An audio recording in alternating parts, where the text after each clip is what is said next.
ಪುತ್ತೂರು ತಾಲೂಕಿನ ಕೊಯ್ಲಾ ಗ್ರಾಮದಲ್ಲಿ ಪಶು ವೈದ್ಯಕೀಯ ಮಹಾವಿದ್ಯಾಲಯ ಸ್ಥಾಪಿಸಲು 142 ಕೋಟಿ ಮಂಜೂರಾಗಿದೆ.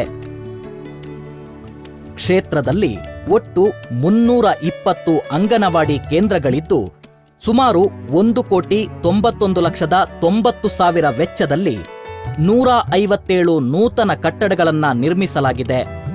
ಈ ಮೂಲಕ ಶಿಕ್ಷಣ ಕ್ಷೇತ್ರದ ಅಭಿವೃದ್ಧಿಗೆ ಸರ್ವ ಪ್ರಯತ್ನವನ್ನೂ ಮಾಡಲಾಗಿದೆ.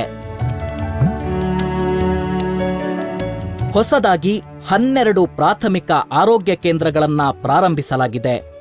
ಒಂದು ಪ್ರಾಥಮಿಕ ಆರೋಗ್ಯ ಘಟಕವನ್ನ ಪ್ರಾಥಮಿಕ ಆರೋಗ್ಯ ಕೇಂದ್ರವಾಗಿ ಮೇಲ್ದರ್ಜೆಗೇರಿಸಲಾಗಿದೆ. 25 ನೂತನ ಕಟ್ಟಡಗಳನ್ನು ಅಂದಾಜು 14,64,10,00,000 ವೆಚ್ಚದಲ್ಲಿ ನಿರ್ಮಿಸಲಾಗಿದೆ. ತಾಲೂಕು ಆಸ್ಪತ್ರೆಯನ್ನ 50 ಹಾಸಿಗೆಯಿಂದ 100 ಹಾಸಿಗೆಯ ಆಸ್ಪತ್ರೆಯನ್ನಾಗಿ ಮೇಲ್ದರ್ಜೆಗೇರಿಸಲಾಗಿದೆ. ಅಷ್ಟೇ ಅಲ್ಲದೆ 31 ಆರೋಗ್ಯ ಉಪಕೇಂದ್ರಗಳನ್ನ ಅಂದಾಜು 238 ಲಕ್ಷ ವೆಚ್ಚದಲ್ಲಿ ಸ್ಥಾಪಿಸಲಾಗಿದೆ. ಬೇಕಾದ ಎಲ್ಲ ಸೌಲಭ್ಯಗಳನ್ನು ಒದಗಿಸಲಾಗಿದೆ. ಕ್ಷೇತ್ರದ ಜನತೆಗೆ ಸುಲಭದಲ್ಲಿ ಸೂಕ್ತ ಚಿಕಿತ್ಸೆ ದೊರೆಯುವಂತಾಗಿದೆ. ಗ್ರಾಮೀಣ ಪ್ರದೇಶ ಜನಗಳಿಗೆ ಆರೋಗ್ಯಕ್ಕೆ ಸಂಬಂಧಪಟ್ಟ ವಿಶೇಷವಾಗಿ ಕೊಡಬೇಕಾದ್ರೆ ನಾನು ಗೆಲ್ಲುವಂಥ ಸಂದರ್ಭದಲ್ಲಿ 50 ಬೆಡ್ಡಿನ ಆಸ್ಪತ್ರೆ ಇತ್ತು. ಆದರೆ ಆ ಒಂದು 50 ಬೆಡ್ಡಿನ ಆಸ್ಪತ್ರೆಯನ್ನು 100 ಬೆಡ್ಡಿನ ಆಸ್ಪತ್ರೆಯಾಗಿ ಪರಿವರ್ತನೆ ಮಾಡಿಕೊಂಡು ಇವತ್ತು ಹೆಚ್ಚಿನ ಸೌಲಭ್ಯಗಳು ಜಿಲ್ಲಾ ಕೇಂದ್ರಗಳಿಗೆ ಹೋಗುವುದನ್ನು ತಪ್ಪಿಸಬೇಕು ಅನ್ನತಕ್ಕಂಥ ದಿಕ್ಕಿನಿಂದ ತಾಲೂಕಿನಲ್ಲಿ ಈ ರೀತಿಯ ಒಂದು ವ್ಯವಸ್ಥೆಯನ್ನು ಮಾಡಿರ್ತಕ್ಕಂಥದ್ದು.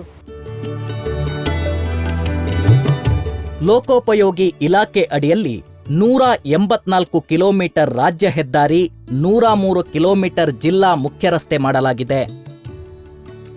508.5 ಕಿಲೋಮೀಟರ್ ರಸ್ತೆ ಅಭಿವೃದ್ಧಿ ಅಂದಾಜು 88,53,32,000 ವೆಚ್ಚದಲ್ಲಿ ನಡೆಯುತ್ತಿದೆ. ರಸ್ತೆಗಳನ್ನು ವಿಶೇಷವಾಗಿ ಅಭಿವೃದ್ಧಿಯನ್ನು ಮಾಡಲಿಕ್ಕೆ ಸಾಧ್ಯ ಆಯಿತು. ಲೋಕೋಪಯೋಗಿ ಇಲಾಖೆಗೆ ಸಂಬಂಧಪಟ್ಟಾಗೆ ಇವತ್ತು ಪ್ರಮುಖವಾಗಿರ್ತಕ್ಕಂಥ ಉಪ್ಪಿನಂಗಡಿ ಸುಬ್ರಹ್ಮಣ್ಯ ರಸ್ತೆ ಇರ್ಬೋದು, ಪಂಜಕಡವ ರಸ್ತೆ ಇರ್ಬೋದು, ದರಬೆ ಸುಬ್ರಹ್ಮಣ್ಯ ರಸ್ತೆ ಇರ್ಬೋದು, ಇವತ್ತು ಜಾಲ್ಸೂರು ಬೆಂಗಳೂರು ರಸ್ತೆ, ಜಾಲ್ಸೂರು ಸುಬ್ರಹ್ಮಣ್ಯ ಆಗಿ ಬೆಂಗಳೂರಿಗೆ ಹೋಗುವಂಥ ರಸ್ತೆ ಇದೆ. ಆ ಒಂದು ರಸ್ತೆ ಕೂಡ ಸುಮಾರು 20 ಕೋಟಿ ರೂಪಾಯಿ ಅನುದಾನವನ್ನು ಮಾಡಿಕೊಂಡು ಈ ಒಂದು ಕಾಮಗಾರಿ ಕೂಡ ಪ್ರಾರಂಭ ಆಗಲಿಕ್ಕಿದೆ. ಜಿಲ್ಲಾ ಪಂಚಾಯತ್ ವಿಭಾಗದ ಅಡಿಯಲ್ಲಿ 398 ರಸ್ತೆಗಳು ಸುಮಾರು 1,644.50 ಕಿಲೋಮೀಟರ್ ಉದ್ದದಲ್ಲಿ ನಿರ್ಮಾಣವಾಗುತ್ತಿದ್ದು ಈಗಾಗಲೇ 372.20 ಕಿಲೋಮೀಟರ್ ಕಾಮಗಾರಿ ಮುಗಿದಿದೆ.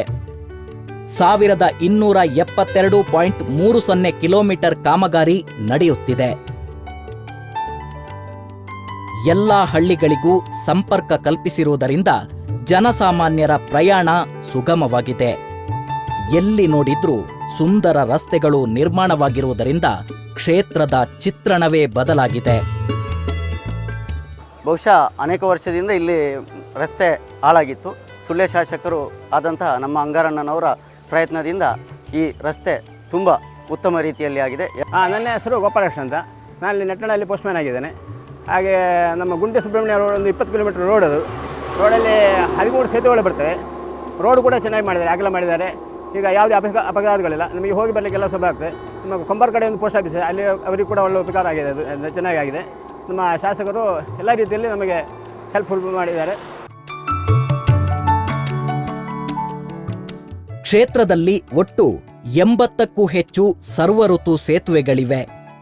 ಲೋಕೋಪಯೋಗಿ ಇಲಾಖೆ ಅಡಿಯಲ್ಲಿ 42 ಸೇತುವೆಗಳನ್ನು ಅಂದಾಜು 42,81,89,000 ವೆಚ್ಚದಲ್ಲಿ ನಿರ್ಮಿಸಲಾಗಿದೆ. ಅಗತ್ಯ ಸ್ಥಳಗಳಲ್ಲೆಲ್ಲ ಸೇತುವೆಗಳು ನಿರ್ಮಾಣವಾಗಿರುವುದರಿಂದ ರಸ್ತೆ ಕುಸಿದು ಆಗುತ್ತಿದ್ದ ಅಪಘಾತಗಳು ನಿಂತಿವೆ. ಜನಸಾಮಾನ್ಯರು ನಿರ್ಭೀತರಾಗಿ ಸಂಚರಿಸಲು ಸಾಧ್ಯವಾಗುತ್ತಿದೆ. ಅದು ನೆಟ್ಟಣ ಇರ್ಬೋದು, ಬಜಕ್ರೆ ಇರ್ಬೋದು, ಇಚಲಂಪಾಡಿ ಸೇತುವೆಗಳಿರ್ಬೋದು, ಇಂತಹ ಪ್ರಮುಖ ಸೇತುವೆಗಳ ಜೊತೆಗೆ ಒಟ್ಟು ನಾನು ಸುಮಾರು 80 ಸೇತುವೆಗಳನ್ನು ನನ್ನ ಸುಳ್ಯ ವಿಧಾನಸಭಾ ಕ್ಷೇತ್ರದಲ್ಲಿ ನಿರ್ಮಾಣವನ್ನು ಮಾಡಿಕೊಂಡು ಇವತ್ತು ಜನಗಳಿಗೆ ಸರ್ವಋತು ಸೇತುವೆಯ ಸಂಪರ್ಕವನ್ನು ಕಲ್ಪಿಸುವಂಥ ಎಲ್ಲ ಕೆಲಸವನ್ನು ಮಾಡಿದ್ದೇನೆ. ಅದರ ಜೊತೆಗೆ ಸೇತುವೆಗಳನ್ನು ಎಲ್ಲಿ ಮಾಡಲಿಕ್ಕೆ ಅಸಾಧ್ಯವಾಗಿದೆ ಅಂತಹ ಭಾಗದಲ್ಲಿ ತೂಗು ಸೇತುವೆಯನ್ನು ಕೂಡ ಮಾಡಿಕೊಂಡು ಜನಗಳಿಗೆ ಒಂದು ಸಂಪರ್ಕಕ್ಕೆ ಬೇಕಾಗಿರತಕ್ಕಂಥ ವ್ಯವಸ್ಥೆಯನ್ನು ಮಾಡಿಕೊಡುವಂಥ ಒಂದು ಕೆಲಸವನ್ನು ನಾನು ಬಂದ ನಂತರ ಮಾಡಲಿಕ್ಕೆ ಸಾಧ್ಯ ಆಯಿತು. ಸೇತುವೆ ನಿರ್ಮಿಸಲು ಸಾಧ್ಯವಾಗದ ಕೆಲ ಜಾಗಗಳಲ್ಲಿ ಜನಸಾಮಾನ್ಯರು ನದಿಗಳನ್ನು ದಾಟಲು ಬೇರೆ ಸಂಪರ್ಕ ಸಾಧನವಿಲ್ಲದೆ ಬೋಟುಗಳನ್ನೇ ಅವಲಂಬಿಸಿದ್ದಾರೆ. ಅಂತಹ ಕಡೆಗಳಲ್ಲಿ ತೂಗು ಸೇತುವೆಗಳನ್ನ ನಿರ್ಮಿಸಲಾಗುತ್ತಿದೆ. ಮಂಡೆಕೋಲು ಗ್ರಾಮದ ಪಂಜಿಕಲ್ಲು ಎಂಬಲ್ಲಿ ಈಗಾಗಲೇ ತೂಗು ಸೇತುವೆ ನಿರ್ಮಾಣಗೊಂಡಿದ್ದು ಜನಸಾಮಾನ್ಯರು ಅದರ ಸದುಪಯೋಗ ಪಡೆಯುತ್ತಿದ್ದಾರೆ.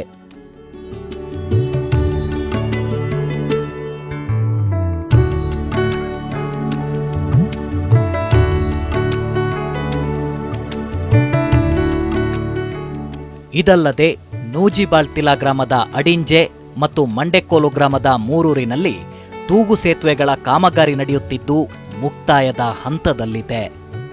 ಈ ಮೂಲಕ ಪ್ರಾಣ ಕೈಯಲ್ಲಿ ಹಿಡಿದು ಆತಂಕದಿಂದಲೇ ನದಿ ದಾಟುತ್ತಿರುವ ಹೆಂಗಸರ ಮಕ್ಕಳ ಕಷ್ಟಕ್ಕೆ ಸ್ಪಂದಿಸಿ ಅವರ ಆತಂಕ ದೂರ ಮಾಡಲು ಅಂಗಾರರು ಮುಂದಾಗಿದ್ದಾರೆ. ಸಣ್ಣ ನೀರಾವರಿ ಇಲಾಖೆ ವತಿಯಿಂದ 27 ಕಿಂಡಿ ಅಣೆಕಟ್ಟು ನಿರ್ಮಾಣ